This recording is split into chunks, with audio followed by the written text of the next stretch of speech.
merci à la MPOB, merci à la RORM pour l'invitation, pour vous parler de la libération du Morvan et du rôle des maquis dans la libération du Morvan. Et qu'est-ce qu'on peut écrire de neuf 30 ans encore après, puisqu'il y a 30 ans, ça nous fait rajeunir, ça fait peur. Avec Stéphane Gacon, on avait proposé une exposition sur la libération. Et alors, bien sûr, j'ai pris l'image. Alors, désolé, j'ai pas trouvé la bonne résolution pour que vous l'ayez bien, mais cette image de l'affiche d'aujourd'hui, avec cette image qui était celle de l'exposition qu'on avait choisie il y a 30 ans, au Met Chalot, exactement, parce que c'était une photo qu'on avait au musée de la Résistance, où on voit deux enfants, une petite fille, un petit garçon, sur une Jeep de SAS britannique. Et en fin de compte, elle était mise en avant, et vous l'avez sur tous les enjeux de commémoration autour du 80e anniversaire, mais on l'avait utilisé à l'époque, c'était notre affiche. Le seul problème, c'est qu'on n'avait pas, au musée de la Résistance, souvent il arrive des choses dans des musées, on n'avait pas la légende exacte, qui c'était, où c'était, etc.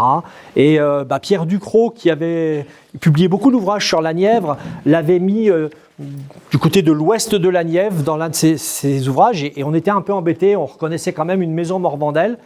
Et puis un jour, pendant l'exposition, il y a une dame qui arrive et dit « Oh, elle est très belle l'affiche, est-ce que vous pourriez m'en donner une? Parce que c'est moi là. » Alors là, ce jour-là, on était très heureux, et ce mois-là, vous voyez, ça fait le lien aussi avec ce qu'on vient de faire, les ateliers participatifs. C'est ça aussi l'histoire. C'est pas simplement nous, les profs de fac, qui sommes au-dessus de la mêlée. Il faut qu'on participe aussi tous ensemble à travailler, à faire reconnaître ces invisibles. Ça, je suis d'accord, il faut rendre visible l'ensemble. Alors revenons à cette femme, elle nous a dit c'est au Met Chalot, et donc c'est parti comme ça. Et je voulais repartir de cette photo pour expliquer la libération, et puis surtout, je voulais vous présenter la libération avec toutes les photos qu'on a, le défilé à La Roche-Millet par exemple, la prise aussi à l'usine, l'entrée des maquisards. Alors je ne sais pas si vous voyez bien parce que c'est peut-être un peu bas, mais j'y peux rien, avec les motos et les véhicules. La libération à Montsauche, mais toutes les photos, elles sont au musée de la Résistance. C'est juste une question de lampe, j'ai cru comprendre, du vidéoprojecteur. Faudra se cotiser pour la NPOB et changer la lampe. Donc, un mariage sur la mairie de Montsauche à la Libération, mairie brûlée, et ça renvoie au village martyr et l'exposition dont il a été question tout à l'heure sur Plancher. Bien sûr, la rencontre à Autun entre les troupes françaises de Tassigny et des troupes américaines, donc qui venaient des deux débarquements, le débarquement de Provence du 15 août, qui met même pas un mois pour arriver, alors que le débarquement du 6 juin 1944, n'oublions jamais, qui n'arrive à percer véritablement qu'à la mi-août ou après août. C'est plus de 2 mois intenses de combats, etc. Donc la rencontre dans la région, alors à Autun, et puis plus près d'ici, à Auroux, on y reviendra tout à l'heure, et puis à Naux-sur-Seine. Et puis, ces images de la libération, là, c'est Georges Moreau, le loup, le chef du maquis du loup. J'ai pu voir d'ailleurs qu'à l'entrée d'Anneau, on parlait beaucoup du loup. Donc je me suis dit, pourtant le maquis ici c'est Socrate. Mais j'ai cru comprendre qu'il y avait autre chose après, dans quelques temps. Donc revenons, porté en triomphe par ces hommes au moment de la libération, parce que comme le disait Jacques Cano, un maquis c'est un chef, et ça renvoie aussi à ces rapports d'hommes, à ces rapports humains et à ces enjeux. Donc voilà les images généralement qu'on a de la libération, ces moments de la libération. Image qui renvoie à la fête. Toute là, et le bal que vous avez vu dans l'affiche, ça renvoie à des moments de joie. Sauf que la libération, c'est pas un moment de joie, c'est un moment de combat, c'est un moment de guérilla, c'est un moment effectivement de guerre, de retour de la guerre. Alors pas partout, pas dans tous les endroits, on y reviendra dans un instant. Mais il y a aussi des enjeux, il y a des pertes d'hommes, il y a une guérilla, il y a des enjeux importants entre le 6 juin 1944 jusqu'au mois de septembre 1944. La région et les petites routes du Morvan étaient bien utiles pour faire des embuscades, mais il y avait aussi des contre-embuscades, il y avait aussi des contre-offensives allemandes importantes sur lesquelles on reviendra. Donc la libération, ça ne s'est pas fait comme simplement quelque chose comme ça. Il faut revenir aussi sur les logiques et les enjeux. Alors, cela, on a voulu le rappeler pour le Morvan, et puis puisqu'ici on est quand même à Anneau, donc on est obligé de parler du maquis Socrate. On y reviendra tout à l'heure, si On a le temps parce que j'ai cru comprendre que quand même il faut faire attention. Puis on dira de toute façon au monument Socrate tout à l'heure. Il y a une vingtaine de maquis dans la région. Quand on reprend la région, bon, Socrate, Maurice, Joseph, Bernard qui sont ensemble, etc. Le maquis Serge, mais qui est autant à Plancher que sur Lucenay. On pourra y revenir sur ce maquis tout à l'heure.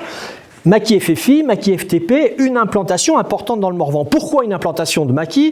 Tout simplement parce qu'on est dans un massif montagneux, dans un massif forestier, loin de tout, et qui permet d'accueillir dès 42 les premiers embryons de maquis, dès 43 des embryons encore plus forts, parce qu'il y a tous les réfractaires au STO qu'il faut encadrer, etc. Et puis à partir de 44, oui, on a besoin de maquis dans la logique de préparation et de suite du débarquement. Parce que le débarquement ne réussit que parce qu'il y a la résistance intérieure aussi, parce qu'il y a le harcèlement permanent des maquis sur les troupes allemandes qui se replient, etc. Donc c'est un peu cette position géographique qu'a le Morvan qui est particulière. Et puis bien sûr, l'autre enjeu, Unis pour la libération, vous voyez les enjeux de la libération, où on voit les Britanniques, les Français et les Américains, sauf que sur ces affiches, il manque aussi l'essentiel, l'Union soviétique. S'il n'y a pas l'URSS, il n'y a pas de victoire. Alors aujourd'hui, il y a un problème avec la Russie, donc on en parle plus tellement, mais pendant longtemps, on n'en a pas trop parlé non plus parce qu'il y avait la guerre froide. Il ne faut jamais perdre de vue que tout ce qui vous a été dit tout à l'heure sur les fiches de résistance, comment on obtenait les diplômes de résistants, comment on obtenait la reconnaissance, etc., il faut voir que de nombreuses personnes ne pouvaient pas l'avoir parce que c'était la guerre froide et qu'ils étaient marqués du fer rouge communiste. Je le dis comme historien pour plusieurs raisons. Je prends un exemple. Puisqu'on a évoqué tout à l'heure les FTP MOI et vous avez voulu parler de Manouchian, ils ont voulu m'emmener là. Les FTP MOI, Grivatch, le premier de la fiche rouge, il est reconnu mort pour la France le 18 février 2023. Voilà, ceci étant dit, passons à la suite. Maintenant, on a une histoire apaisée, c'est fini la guerre froide. Heureusement, on est ailleurs. Enfin, ça peut peut-être reprendre différemment, mais on a une logique qui nous permet de relire l'histoire, pas simplement avec des lunettes de celles qui étaient, on occultait ce qui venait de l'Union soviétique, etc. Donc ces affiches, elles participent aussi à un discours sur la libération, mais bon, c'est pas ça qui m'intéresse. En revanche, je voulais vous montrer que c'était pas si simple, en vous montrant cette petite chose que j'ai trouvée dans les archives il y a quelques années, en date du 8 juin 1944, à monsieur le surveillant-chef de la prison d'Autun, donc puisqu'on parlait de la prison d'Autun, et je crois que je te l'avais transmise cette note, signé le sous-préfet d'Autun, Georges Auger. Georges Auger, il a été nommé en février 1944 préfet d'Autun, sous-préfet d'Autun, mais avec valeur de préfet, puisqu'on était dans l'ancienne zone occupée. Il était sous-préfet de Vichy, membre de la milice, et collaborateur notoire, c'est-à-dire proche de la commandanture et du ZIPO-SD, c'est-à-dire ce qu'on appelle la Gestapo et de la répression. Mais regardez ce qu'il écrit le lendemain du 6 juin 1944. « J'ai l'honneur de vous informer que vous allez être appelé à héberger de préférence à la maison d'arrêt, donc la prison d'Autun, sous contrôle allemand, un certain nombre d'individus considérés comme dangereux pour l'ordre public. » Donc, vous voyez les logiques dans lesquelles on se place. C'est déjà les arrestations de tous les résistants de la région qui vont rentrer dans la prison d'Autun et les logiques répressives qui existent à cette époque. Et ce sous-préfet d'Autun, Georges Auger, il a même été arrêté par le maquis Socrate au cours de l'été 1944. Et le maquis Socrate, par hasard, il faisait le plein d'essence au même endroit. Ça arrive, même à cette époque-là. Il a été arrêté par le maquis Socrate et il y a eu une forte négociation. Sa libération, c'était de faire libérer des gens de la prison d'Autun, des gens de la prison de Châlons, et après il a été libéré. Mais il a dit qu'il se vengerait. Donc on comprend aussi les 3 attaques sur Hanau autour de la période 44. On comprend aussi les attaques sur un autre maquis sur lequel je reviendrai, le maquis Serge, tout à l'heure. Mais c'est à prendre en considération parce que souvent on voit la libération comme un moment de fête, un moment de joie, un moment d'explosion. Et c'est vrai, mais en même temps on occulte toute la logique. Alors on l'a vu tout à l'heure avec les villages martyrs, parce que c'est en même temps, on oublie toute la logique de guérilla, de combat, et aussi de répression, et de répression très forte. Voilà ce que je voulais rappeler en introduction, mais à la suite du débarquement, effectivement, c'est la montée des gens au maquis, comme on disait, et l'exemple le plus abouti en Morvan, c'est le maquis Louis dans le sud du Morvan, dans la région de Luzy, où le chef du maquis Paul Sarrette, qui en philosophie, on ne va pas refaire tout son itinéraire, etc., qui dépendait directement du War Office, c'est-à-dire du ministère de la guerre britannique, et qui a beaucoup de parachutage et beaucoup de matériel, décide et ordonne avec l'ancien député du Front populaire de Château-Chinon, Dr Bondou, la mobilisation générale. Ça veut dire qu'ils vont, tous les jeunes de plus de 20 ans, doivent entrer au maquis dans la région de Lusy. Ça fait qu'à la fin du mois d'août, ils seront à plus de 1000 hommes au maquis Louis. C'est un des plus grands maquis de la région. Mais donc, la logique dans laquelle j'essayais de nous amener, c'est comment les maquis vont avoir un afflux de personnes important entre le 6 juin 1944, il y en avait déjà avant, mais ça ne servait à rien d'avoir trop d'hommes. Avant, on ne faisait pas la guerre. Enfin, on se préparait, il y avait de la guérilla, il y avait des enjeux, mais il faut les nourrir. Il y a tous les enjeux, comment dirais-je, d'intendance, de logistique qu'il faut avoir, et par conséquent, c'était pas possible. Mais une fois que les combats ont repris, une fois que tout le monde a eu la phrase, le code, je reviens pas sur le poème de Verlaine, mais les choses spécifiques, pour ici, l'acide rougi, etc., enfin, le tournesol, il y a plusieurs phrases qui ont été employées soit pour la Nièvre, soit pour la Côte d'Or, soit pour la Saône-et-Loire. Tout le monde les avait, les chefs de maquis les avaient, on savait que c'était le jour J. Donc il fallait amener du monde au maquis et donc former ces gens. Il a fallu former ces jeunes. Ils n'avaient pas eu de préparation militaire pour la plupart d'entre eux, puisque de toute façon, il n'y avait plus d'armée depuis 1940. Voilà, il faut aussi prendre ce qui existe et voir avec comment on compose. Donc la plupart des maquis vont avoir un nombre important de personnes et voilà, je vous présente là un des documents qui vient d'être mis en ligne il n'y a pas longtemps, parce que les archives de la Seconde Guerre mondiale sont enfin ouvertes. Je dis enfin parce que ça date de décembre 2015 que toutes les archives de la Seconde Guerre mondiale sont accessibles à tout citoyen. On évoquait tout à l'heure les enjeux de rendre visible et la recherche participative. Mais il faut aussi, même pour nous, historiens de métier, on n'avait pas forcément accès à toutes ces archives. Depuis décembre 2015, enfin, elles sont accessibles. Le décret du président de la République de l'époque devait être pris le 13 novembre, mais vous savez très bien ce qui est arrivé le 13 novembre 2015 dans notre pays. Et bien là, le SHD, le Service historique de la défense, a mis en ligne, vous voyez, FFI, Nièvre, maquis Socrate, rattaché à l'IB-Nord. Alors pourquoi la Nièvre? Parce qu'au départ, le maquis Socrate était dans la Nièvre. Il était dans le centre de la Nièvre, il a quitté le centre de la Nièvre pour passer un temps par la Vaude-Frotois, Gien-sur-Cure, Menser. Et puis après Menser, hop, ici à Nau, enfin retourner un petit peu à Lavaux, mais surtout à Nau, donc le maquis de la région. Mais dans les années 50, donc aussi on est en guerre froide, enfin je ne reviens pas sur tout ce que j'ai dit tout à l'heure, chaque unité doit apporter, remplir des formulaires pour qu'on puisse avoir les reconnaissances de droits qu'on évoquait tout à l'heure, et des tableaux dans lesquels, ce qui sont intéressants, on a nom, prénom, le matricule, on peut avoir aussi le pseudonyme ou l'adresse, etc. Enfin, ça dépend des registres de maquis. Ici, c'est l'adresse, les personnes à prévenir parfois en cas de souci, et puis surtout les dates d'entrée au maquis. Et là, quand on voit sur le maquis Socrate, eh bien, il y a pas mal de gens qui arrivent, bien sûr avant 44, mais il y en a beaucoup juin 44, mais il y en a beaucoup qui arrivent à partir de juillet, août 44, et on a l'ensemble de ces personnes. Alors par exemple, je prends un exemple au hasard, j'ai rien préparé, etc. Charlot Georges, qui lui est d'Autun et qui est rentré le 25 août 1944. Donc on voit dans ces registres toutes les personnes. Là, je vous en ai mis que 2 pages. Pour le maquis Socrate, il y a de nombreuses pages. C'est quelque chose qui est en accès sur le service historique de la défense. Vous connaissez peut-être le site, c'est Mémoire des hommes. Mémoire des hommes, c'est valable pour la Première Guerre mondiale, c'est valable pour la Seconde Guerre mondiale.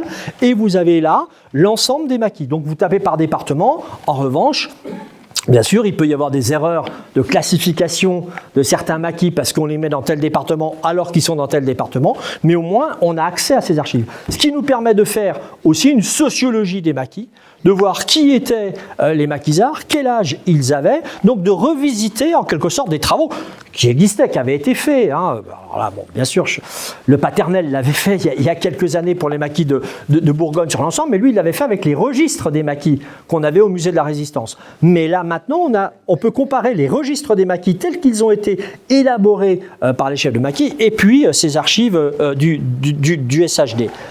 Ce qui nous ramène aussi à trouver et à reprendre et à comprendre, en fin de compte, dans cette sociologie, que les maquisards n'étaient pas simplement des gens d'ici. Oui, bien sûr, il y a de nombreux paysans, mais nombreux, attention, il y en a pas mal qui étaient prisonniers depuis 40. Ça aussi, il ne faut jamais perdre de vue que les hommes mobilisés en 1939 se sont retrouvés au Stalag, hein, en Allemagne, pour les Blancs. Les gens de couleur, en 1940, on a fait un tri ethnique dans l'armée française. Hein, les soldats blancs arrêtés vont au Stalag pour, comment dirais-je, le seconde classe, et les officiers dans les oflacs.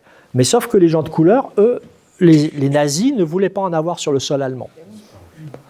Par conséquent, ils sont massacrés localement. Ou alors, ils étaient dans des camps d'internement dont on parle peu. Là, pareil, l'invisibilisation. Le camp de Longwy, à côté de Dijon, l'ancienne BA 102.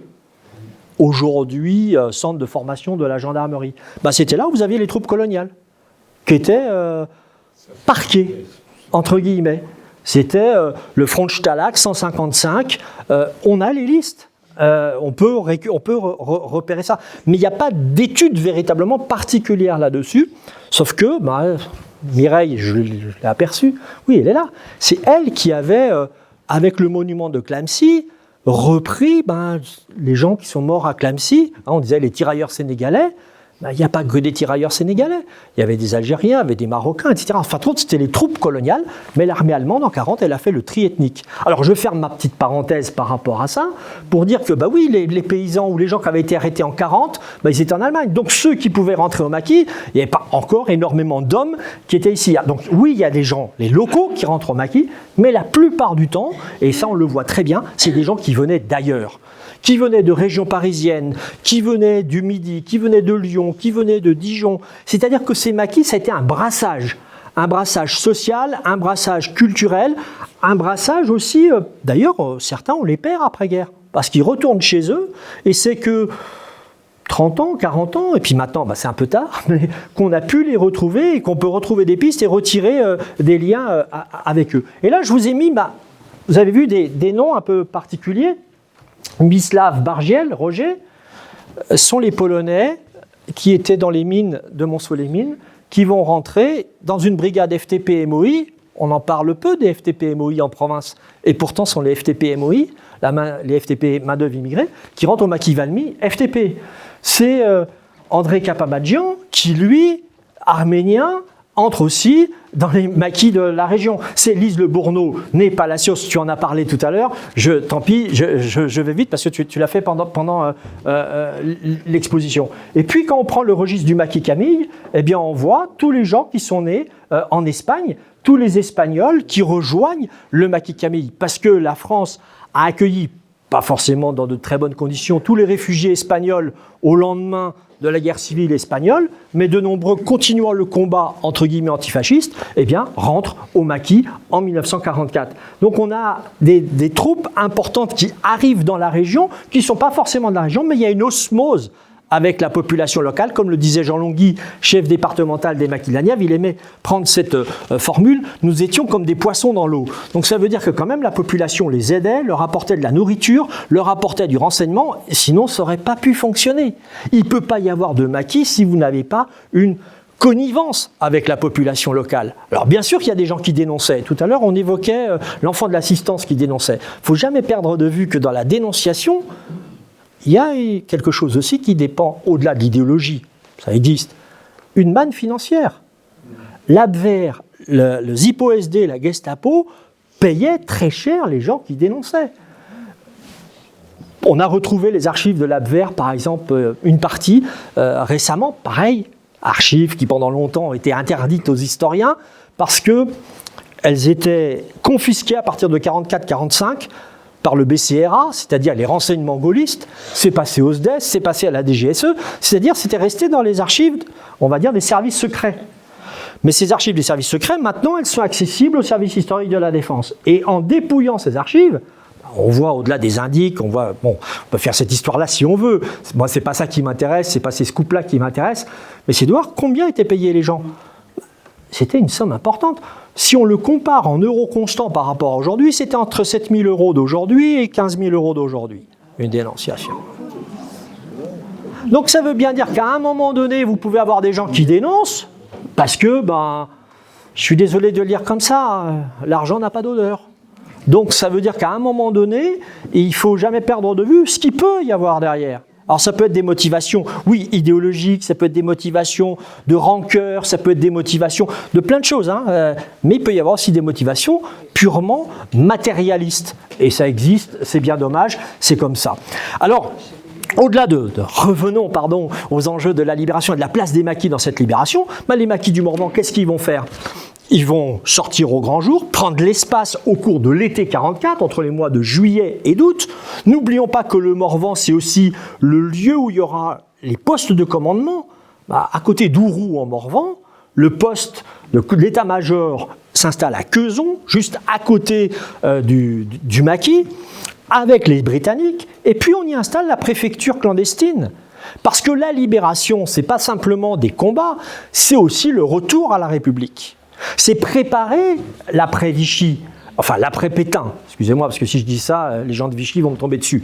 Donc, l'après-gouvernement de l'État français du maréchal Pétain. Donc, on prépare l'après. Et ça, vous avez dès la création du Conseil national de la résistance, l'unification de la résistance, en 1943, l'idée de créer, non pas simplement un CNR, mais des CDL, des comités départementaux de libération. Et ces comités départementaux de libération, quand le programme du CNR, qu'on connaît bien, les jours heureux, enfin toute cette logique-là, etc., si on prend le premier chapitre, c'est comment on libère, comment on prépare l'insurrection, comment on combat, et c'est toute la logique de la sortie de guerre sur l'insurrection et comment on restaure la République. Eh bien, dans ces logiques de restauration, après le CDL, on a les CLL, les comités locaux de libération. Donc toute cette structuration du local jusqu'au national permet de comprendre les enjeux de la libération. Et ces enjeux, c'est de dire on retourne à un ordre républicain, pas de justice expéditive. Retour à l'état de droit. Toute personne qui est suspectée de collaboration, etc., doit être jugée avec avocat, avec etc., etc. Très intéressant de voir ça. On sait bien que ce n'est pas toujours le cas, j'y reviendrai dans un instant. Mais ça participe aussi à sortir de l'exclusion et de l'exception dans laquelle l'État français de Vichy avait mis la France. On a évoqué tout à l'heure les répressions antisémites. N'oublions jamais que les lois antisémites de Vichy, ce n'est pas les Allemands qui les imposent. C'est Vichy qui les prend en tant que Vichy, en tant que révolution nationale. La politique de l'État français, elle repose sur deux pieds, la politique intérieure, la révolution nationale, la politique extérieure, la collaboration avec l'Allemagne nazie. Ça, c'est dès 40. Dès 40. On l'a avec l'entrevue de Montoire-sur-le-Loir, et puis l'entrevue plus tard en 1941 dans la région de Saint-Florentin, où Göring va rencontrer le maréchal Pétain. Donc on est au cœur de ce système. Donc la résistance souhaite restaurer, refonder, plutôt le terme il est là, refonder la République, certes, mais en ne prenant pas les méthodes de Vichy ou les méthodes, bien sûr, du ZIPO-SD, les méthodes allemandes. Je ne reviens pas là-dessus par rapport au sous-préfet dont je vous parlais tout à l'heure, le fameux sous-préfet milicien d'Autun. Alors, cette participation, c'est aussi des Britanniques dans la région, nombreux. Paul Sarrette, le chef du maquis Louis, meurt dans un accident, je ne reviens pas comment, mais allez au musée de la Résistance et vous verrez tout ça, etc. Ou achetez le livre de Karine Sauge qui l'explique bien, puisqu'il sera vendu tout à l'heure. Il sera, comme il est rattaché au War Office, c'est Mackenzie Kennett, un Écossais, qui va prendre la tête du maquis. Et puis vous voyez, certains de ces officiers sont en kilt, donc ce qui nous renvoie aussi à d'autres visions. Simplement, le Morvan dans la libération, c'est aussi la rencontre entre les maquisards et les troupes du débarquement. Et cette photo, je l'adore, parce que c'est Madame Aubin, qui était l'épouse Louis Aubin, chef du maquis Bernard, qui a pris en photo les troupes françaises de delà de Tassigny, et on voit bien que le débarquement de Provence, ils avaient des costumes, on va dire, enfin des uniformes, excusez-moi, des uniformes américains qui ne correspondaient pas du tout aux logiques qu'on avait, et puis à côté, vous avez les maquisards du maquis Bernard, la rencontre entre les deux. Rencontre, là, ce 10 septembre, de Tassigny et Bernard, mais aussi on a les mêmes choses à Autun, avec la seule véritable bataille dans la région importante, en dehors de Cru-la-Ville. Mais là, j'ai centré par rapport à Hanau, par rapport à l'Autunois, etc. Il y a la grande bataille de Cru-la-Ville le 15 août, où toute la résistance importante de la Nièvre, amenant des renforts même de Saône-et-Loire, puisque Serge n'était pas simplement qu'à plancher, mais vont monter et d'autres vont monter, ils vont gagner cette bataille pendant 3 jours face à l'attaque des maquis Mario, entre autres. Mais la libération d'Autun, si le maquis Valmy a tenté et n'a pas réussi, c'est grâce à l'arrivée des troupes de delà de Tassigny, et on a quand même les lithographies d'André Dulaurence qui sont magnifiques pour l'ouvrage de Paul Cazin sur la libération d'Autun, où on a des choses qui sont superbes, où on voit les troupes coloniales. Alors, j'accélère un tout petit peu, je voulais faire un focus sur Hanau. Parce que Hanau, on peut partir du monument aux morts qui est à côté de l'Amérique, vous voyez, et vous voyez bien, aux enfants d'Hanau, résistants, déportés, assassinés, logique bien sûr de la barbarie allemande, je ne reviens pas là-dessus, 44-45. C'est pas un monument 1939-1945 comme on a la plupart du temps. C'est un monument qui nous en dit beaucoup parce qu'il dit 44-45. Il nous dit tout simplement que les Allemands, c'est un lieu important de l'implantation des maquis et en particulier du maquis Socrate, que c'est un village qui est attaqué à 3 reprises par les troupes allemandes entre juillet et août 1944. 3 fois ils viennent. D'Autun, et pas simplement d'Autun, Châlons et ailleurs, etc. Donc à la fois on a les déportés, les FFI qui sont morts en combat et les assassinés. Regardez, François Badevant, 17 ans, Pfeffer André, 18 ans. Alors j'ai Marcel dans la photo, mais c'était lié au maquis, mais là c'était des lycéens qui étaient ici, etc. Donc comment l'enjeu logique de la barbarie nazie se fait sentir à l'échelle locale. Et un village qui a aidé le maquis, mais aussi les réfugiés, les enfants juifs. Vous avez de nombreux hameaux d'Hanau, et en particulier il y a quelques années, on avait pu avoir la médaille des justes ici. Il est où, Jean-Claude Noilet ? Il est là. C'est Jean-Claude qui avait réussi à permettre cette cérémonie à Hanau, qui nous invite à comprendre à l'échelle locale tout ce qu'on connaît dans nos livres d'histoire de la guerre, etc. Comment ça se jouait localement. Parce qu'on a parlé du port de l'étoile jaune tout à l'heure. Il n'y a qu'une seule personne dans le canton de Lucenay-l'Évêque qui a dû porter l'étoile jaune. C'était à Lucenay. Parce que on a ces statistiques et ces archives affreuses de Vichy qui vous font froid dans le dos quand on les lit. On a le sous-préfet d'Autun de l'époque, alors c'était plus Auger, c'était son prédécesseur, qui dit comment dans chaque commune on doit porter l'étoile jaune, on doit faire le recensement, etc. On a le télégramme.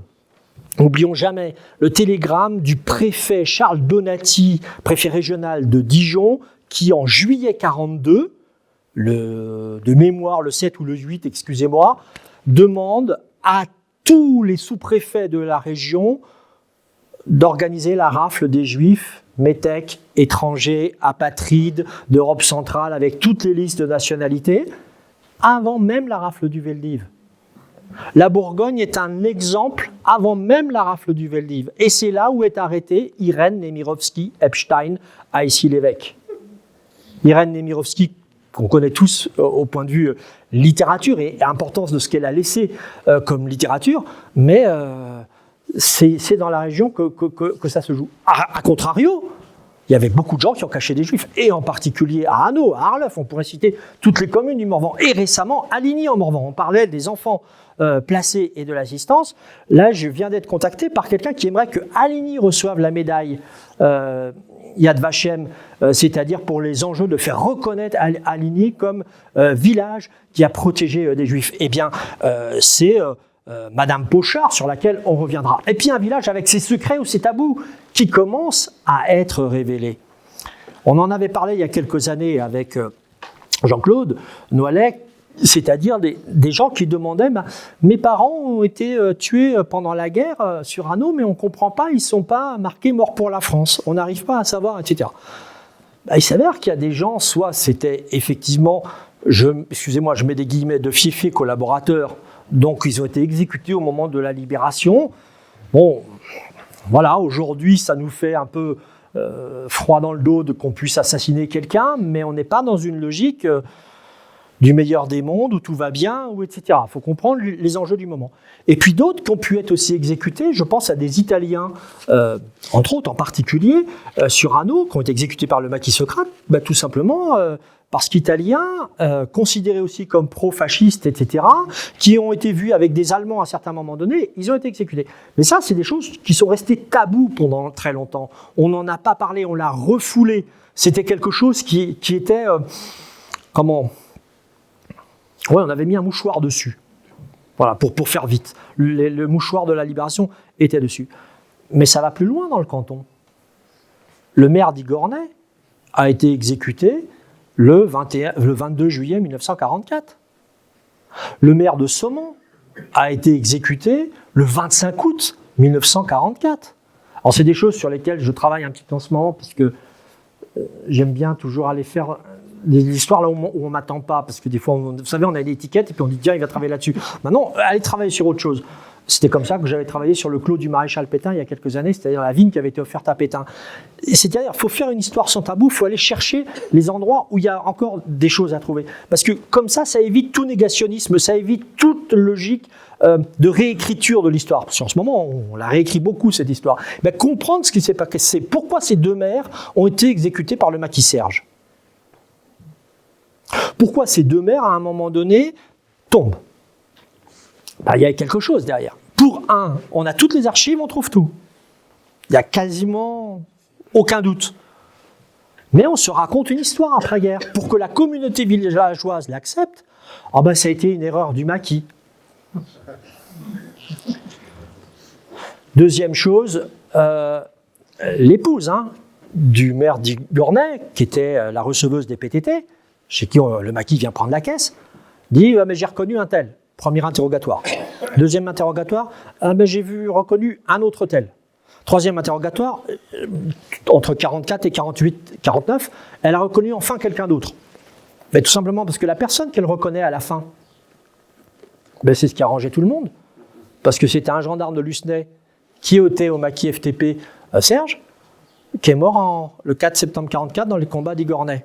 Ça arrangeait le maquis, il était mort au combat, c'était un héros. Ça l'arrangeait la veuve, parce que fallait bien toucher l'héritage. Enfin, je suis désolé de parler de choses comme ça. Et puis, troisième chose, ça permettait à la commune aussi, vous voyez, c'était un truc entre eux, il y avait une vengeance politique entre eux, c'était une affaire personnelle. Une fois qu'on a dit ça, chacun se reconstruit et puis on passe à autre chose. Et c'est tant mieux aussi. Heureusement, on n'est pas en guerre civile permanente. C'est pour ça qu'il y a une amnistie dans la République. Ça, c'est l'avantage de ces lois d'amnistie. Sauf que très vite, grâce à la guerre froide, on a amnistié la collaboration en 1951 et en 1953. Ceci étant dit, passons à la fin et passons à la suite. Bien sûr, ici, le rôle dans la résistance, c'est le maquis Socrate. Le capitaine Letton, alors vous aurez reconnu le père de M. Nonzerville devant le gazeau, et puis Pierrette Pochard, que j'évoquais juste parmi les nations. Rien qu'à l'échelle d'un petit village comme Hanau, on peut faire toute l'histoire de la libération et du rôle des maquis dans la libération. Et ce retour, en quelque sorte, de la République, la fin de Vichy, la fin de l'occupation, c'est d'abord le fait comment les maquis vont rentrer dans l'armée nouvelle, l'amalgame, c'est à Autun que ça se joue. Après la bataille d'Autun, ils vont aller combattre ensuite en Alsace, aller combattre en Allemagne. Ça, c'est la fin de la guerre, on va dire. Et puis le deuxième aspect, c'est comment localement on réinstalle les mairies. Les maires qui ont duré pendant toute la période, on regarde s'ils ont été collaborateurs ou pas collaborateurs, ou au moins proches de Vichy ou pas proches de Vichy. Ce n'est pas le cas sur Hanau, ce n'est pas le cas dans plein de villages, sauf sur les deux villages dont je vous parlais tout à l'heure, Saumont et Igornay. C'était pas si simple que ça. S'ils ont été exécutés, c'est qu'il y avait quelque chose. Mon propos, il n'est pas de dire c'est mal qu'ils aient été exécutés, attention, ou ils le méritaient. C'est pas ça. C'est comprendre cette épuration de proximité. de voisinage, comme dit un de mes collègues. Parce que c'était trop criant l'arrivée des officiers allemands, c'était trop criant la présence allemande sur la terrasse de la maison que le maire s'était fait construire à Somment, parce que il avait une maison avec une terrasse, donc tout le monde voyait dans le village. Je suis désolé, il y a un petit contrôle social quand même, mais ça participe d'eux. Donc tout le monde savait ce qui s'était passé. Donc voilà, c'est un peu ça que je voulais essayer de dire avec vous et de voir avec vous sur les enjeux de comment se fait cette libération. Oui, il y a des combats, oui, il y a de la guérilla, oui, il y a des enjeux, mais pas partout, parce que la plupart du temps, si on reprend l'espace qui a été abandonné par les troupes allemandes. C'est-à-dire que la libération, le moment de joie, c'est on ressort pour la première fois les brassards. Tous les brassards que vous voyez, FFI, tous les insignes que vous voyez, ils datent de la libération. Il n'y en a pas avant.